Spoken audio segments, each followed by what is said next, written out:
So dear students, in this video I am going to discuss about how to do drafting a virtual message. So वो जानने से पहले students, ये जो conversation दिया हुआ है आपके टेक्स्ट बुक में ब्रेन स्टॉर्मिंग एक्टिविटीज़ में, राकेश एंड मिसेस सरकार के बीच में एक कॉन्वर्सेशन है. पहले हम इसको पढ़ते हैं, समझते हैं, फिर इसका ड्राफ्टिंग करते हैं.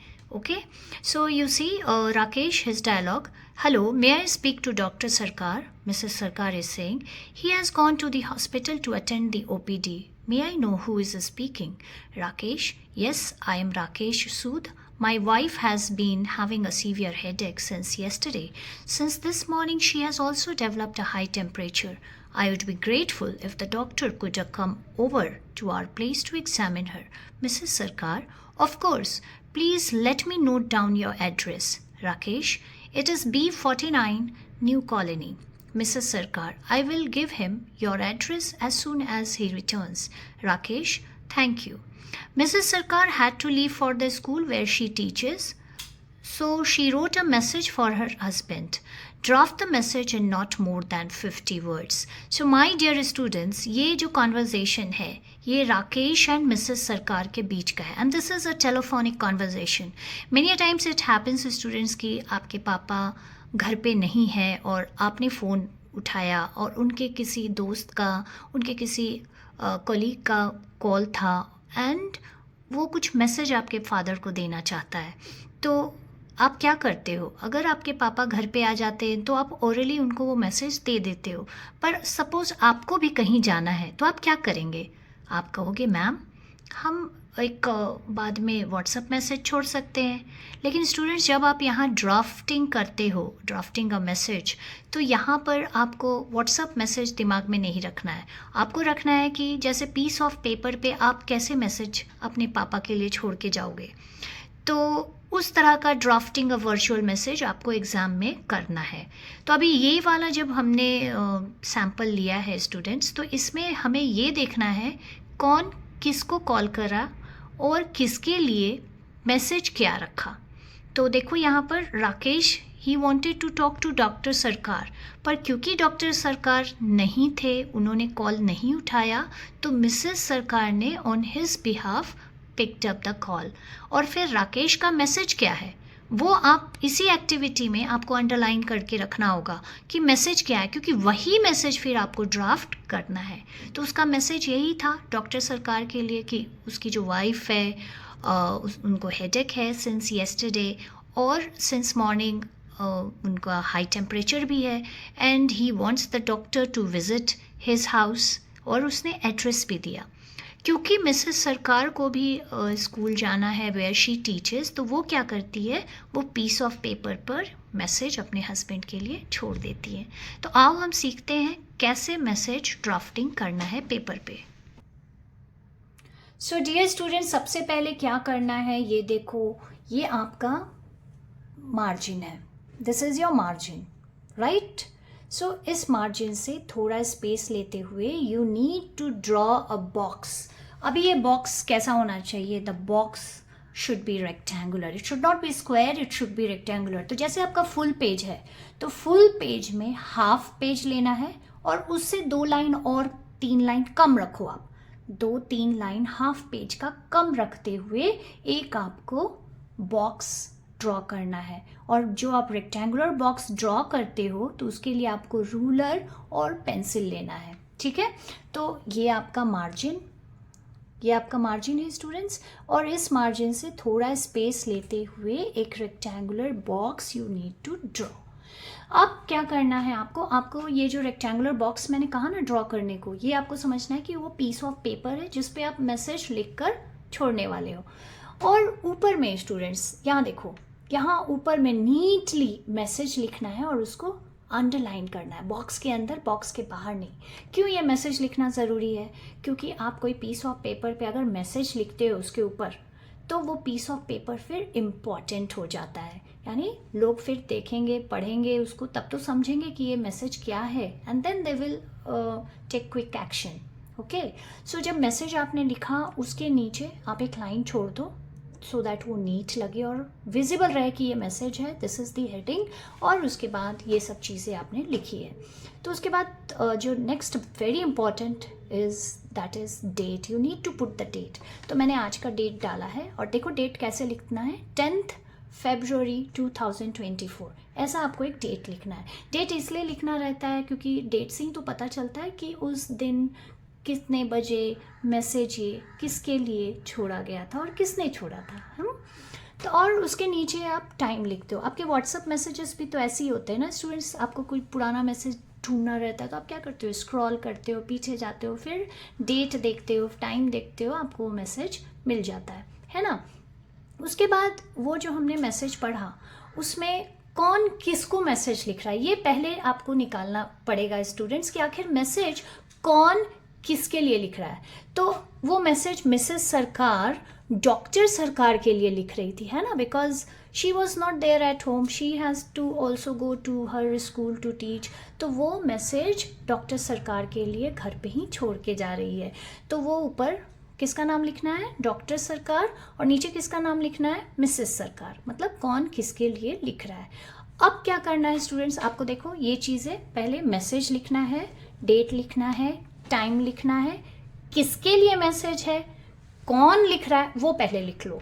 अब आपको एक पैराग्राफ में, only in one paragraph, very precisely to the point in brief you have to draft the message। तो जब आप मैसेज ड्राफ्ट कर रहे हो स्टूडेंट्स, तो यहाँ देखो थोड़ा सा स्पेस आपको छोड़ देना है, and the person who wanted to give the message, आप उससे स्टार्ट करो। who called up and for what, किसने कॉल किया था, क्या मैसेज देने के लिए, बस उतना ही आपको इस पैराग्राफ में लिखना है। आपको कुछ भी आपका पॉइंट ऐड नहीं करना है, और कोई भी इम्पॉर्टेंट इन्फॉर्मेशन है तो उसको छोड़ना भी नहीं है। जैसे आपको अगर बोला गया है कि आप अपने पापा को बता देना फाइल आज वो लेके आएंगे, तो आप उतना ही बताओगे कि पापा आपके फ्रेंड ने कॉल किया था और उन्होंने कहा है सो एंड सो अंकल कि आपको आज वो फाइल लेके जाना है। उसके आगे आप कुछ और ऐड मत कर देना कि अगर आप नहीं लेकर जाएंगे तो you will be fired. No no no, you are not suppose to add any your own information. तो अभी देखो आते हैं वापस इसी एक्टिविटी पे। तो किसने कॉल किया था, you have to always start with that, who called up and for what, that's it. So देखो मैं जो मैसेज जो पिछले एक्टिविटी में आपने पढ़ा है वही मैसेज को मैं यहाँ ड्राफ्ट कर रही हूँ। Rakesh Sood called up to inform you, here you is who, here you means Dr. Sarkar. So Rakesh Sood called up to inform you that his wife has been having a severe headache. Now there in that message he said my wife. So here you have just changed it into third person. बस इतना ही आपको ध्यान रखना है। जो direct है उसको indirect में कर देना है, फर्स्ट पर्सन को थर्ड पर्सन में कर देना है। That his wife has been having a severe headache since yesterday, and since this morning she has also developed a high temperature। अभी देखो स्टूडेंट्स उस मैसेज में उसने क्या लिखा था, I would be grateful। So यहाँ I से आप he कर दिया, he would be grateful if you could go to his place to examine her। His address is, जो उसने एड्रेस दिया था राकेश ने, वो एड्रेस आपको यहाँ मेंशन करना है। His address is B49 New Colony। That's it students, it's so easy।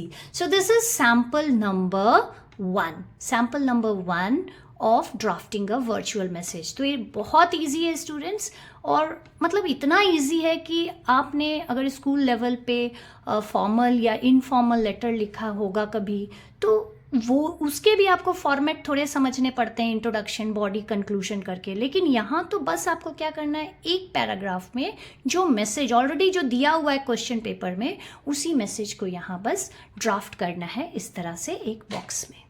ठीक है, तो अभी हम नेक्स्ट सैम्पल लेते हैं। डियर स्टूडेंट्स, ये सैम्पल नंबर 2 मैं क्वेश्चन बैंक से ले रही हूँ। सो ये देखो ये एक्टिविटी कैसा है, और फिर हम इसको भी मैसेज में ड्राफ्ट करते हैं। देखो, Madhura Mihir is a SYJC student studying in division A। She or he was not able to attend lectures, practicals, as she or he was not well. he could not appear for her terminal examination. Imagine you are a parent of Madhura Mihir. Draft a message to convey the same to his or her class teacher. Give all supporting details in your message. तो अभी क्या ये message है students? ये message क्या है? इसको ठीक से पढ़ो. ये मैसेज क्या है? ये मैसेज बहुत ही सिंपल मैसेज है that as a parent of Madhura और मिहिर. तो यहाँ अगर आप लड़की को ले रहे हो तो मधुरा के पेरेंट हुए, और लड़के को अगर ले रहे हो तो मिहिर के पेरेंट हो रहे हो, है ना. तो एज अ पेरेंट आपको एक मैसेज ड्राफ्ट करना है. किसके लिए? क्लास टीचर के लिए. किसके लिए? क्लास टीचर के लिए. तो क्लास टीचर को आपको क्या मैसेज देना है? दैट मधुरा को अगर मैं लेती हूँ कि मधुरा वो लड़की के बारे में अगर मुझे लिखना है ये मैसेज, तो मैं लिखूँगी कि जो मधुरा है, जो कि SYJC स्टूडेंट है, डिवीज़न A में जो स्टडी पढ़ रही है, तो she is not well, isn't it? And that is why she could not appear for her terminal examination. तो आपको ये मैसेज जो है आपको टीचर को ड्राफ्ट करके देना है. तो अभी ड्राफ्ट कैसे करेंगे हम वापस से स्टूडेंट्स? कैसे करने वाले हैं? हम फॉर्मेट वही रखेंगे जो अभी हमने राकेश वाले एग्जाम्पल में रखा है. तो चलो इसको बोर्ड पे देखते हैं. सो स्टूडेंट्स, पिछले वाले सैम्पल का हम पहले ड्राफ्टिंग करते हैं, कैसे उसका बॉक्स बनाना है.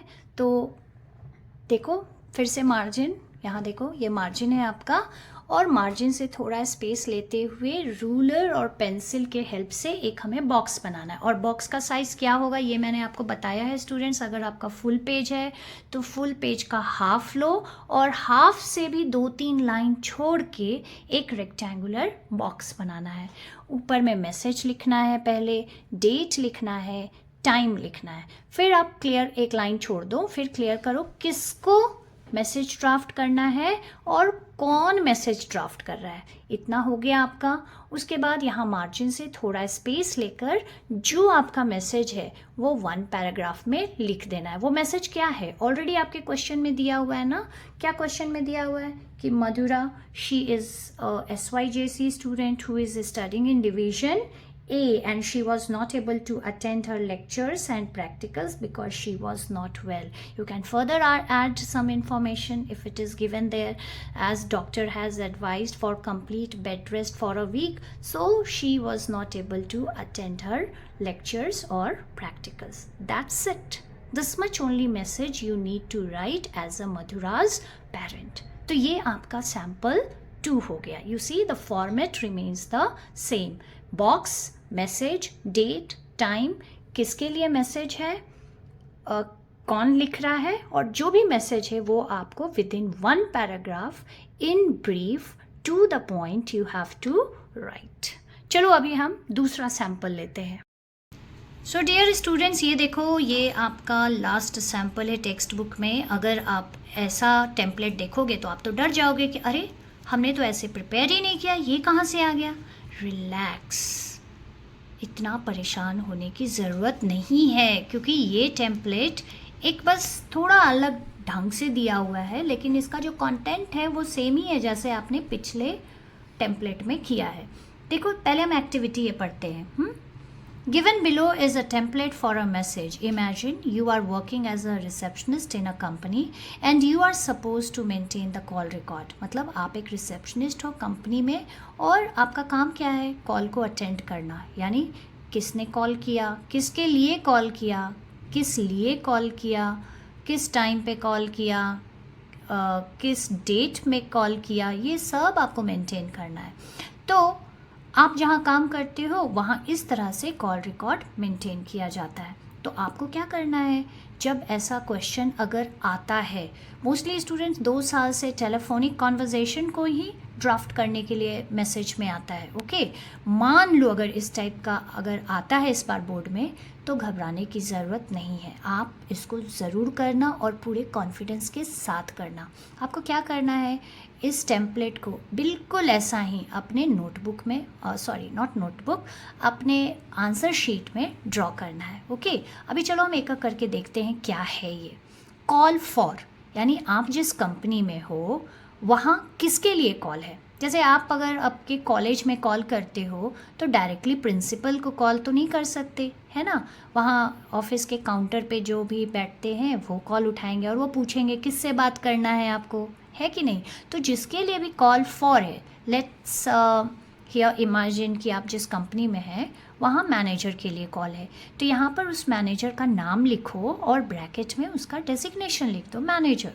फ्रॉम मतलब किसने कॉल किया, फिर तो दूसरे कंपनी से किसी आदमी ने कॉल किया है उसका नाम यहाँ लिखो, कौन से कंपनी से वो है, टाटा मोटर्स है, रिलायंस है, कौन से कंपनी से है, एक्सिस बैंक से है, वो फिलअप करो। फिर डेट डालो, किस डेट को कॉल आया था, टाइम डालो, कितने बजे कॉल आया था। अभी देख रहे हो स्टूडेंट्स, फिर ये पिछले वाले टेम्पलेट पे ही जा रहा है, वहाँ भी आप डेट टाइम लिखते थे तो यहाँ भी वही लिखना है। फिर फ़ोन नंबर किसका, जिसने कॉल किया उस इंसान का फ़ोन नंबर लिखना है। और फिर मैसेज, अभी फिर से वही जो मैंने पिछले आपको सैम्पल में बताया था कि जो भी मैसेज रहेगा you need to draft it in 1 paragraph. तो यहाँ पर जो मैसेज आपका होगा वो ऑफिशियल मैसेज होगा, क्योंकि एक कंपनी का कोई मान लो मैनेजर दूसरे कंपनी के मैनेजर से बात करना चाहता है, तो यहाँ पर आप लिख सकते हो कि लेट्स से कि mister Garg rang up at 5 p.m. To inform you that he had received the CDs and tomorrow he would be coming to hand over the check. सो इस तरह का एक छोटा सा मैसेज आपने यहाँ पर लिख दिया। No thanking you, no yours faithfully, nothing, just the message you need to write. Now यहाँ पे देखो action circle 1। So what action did you take? Phoned, returned your call, call back, will call again। जो ये चारों options में से आपने क्या किया उसको बस यहाँ पर सर्कल करना है। और टेकन बाय में यहाँ आपका नाम उस रिसेप्शनिस्ट का होगा, ओके, जिसने वो कॉल अटेंड किया है। आप देखो, आप किसी हॉस्पिटल में जाते हो तो हॉस्पिटल की फैसिलिटी अगर 24 आवर्स है तो वहाँ रिसेप्शन पर एक ही रिसेप्शनिस्ट नहीं बैठ सकती ना 24 आवर्स, वहाँ चेंज होते रहते हैं, है कि नहीं। तो जिसने भी कॉल अटेंड किया उस रिसेप्शनिस्ट का यहाँ पर नाम, तो यहाँ फिर से एक फेक नेम आपको डालना है। सो स्टूडेंट्स, इस तरह से आपके जो सैम्पल हैं 3 से 4 सैम्पल आप ड्राफ्टिंग ऑफ वर्चुअल मैसेज का प्रैक्टिस करो। डेफिनेटली अगर आप इस फॉर्मेट को फॉलो करते हो जो भी मैंने इस वीडियो में डिस्कस किया, आपको 2.5 से नीचे आ ही नहीं सकता out of 4। Okay, so next video में स्टूडेंट्स मैं और भी राइटिंग स्किल्स की एक्टिविटीज़ आपके साथ डिस्कस करती हूँ। Thank you.